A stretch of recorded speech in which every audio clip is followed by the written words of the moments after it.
ವತ ಸಂಪ್ರಮೋದ ಶ್ರೋತೃಗಳಿಗೆ ಸುಸ್ವಾಗತ.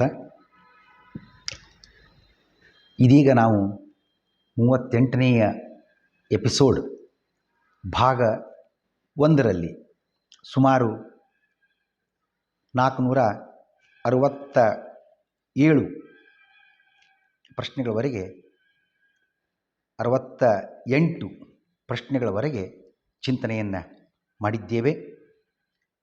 ಈಗ 38ನೇ ಎಪಿಸೋಡಿನ 2ನೇ ಭಾಗ 469ರಿಂದ ಚಿಂತನೆಯನ್ನು ಮುಂದುವರಿಸೋಣ.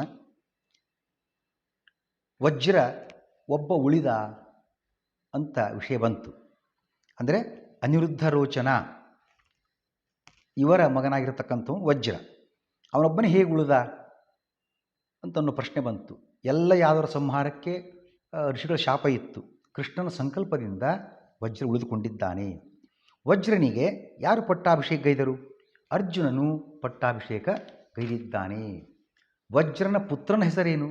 ಪ್ರತಿಬಾಹು. ಪ್ರತಿಬಾಹುವಿನ ಪುತ್ರನ ಹೆಸರೇನು? ಸುಬಾಹು. ಸುಬಾಹುವಿನ ಪುತ್ರನ ಹೆಸರೇನು? ಉಗ್ರಸೇನ. ಉಗ್ರಸೇನನ ಪುತ್ರನು ಯಾರು? ಶತಸೇನ. ಹೀಗೆ ಈ ಪರಂಪರೆ ಮುಂದುವರಿತದೆ. ಶ್ರೀಕೃಷ್ಣಾರ್ಪಣಮಸ್ತು.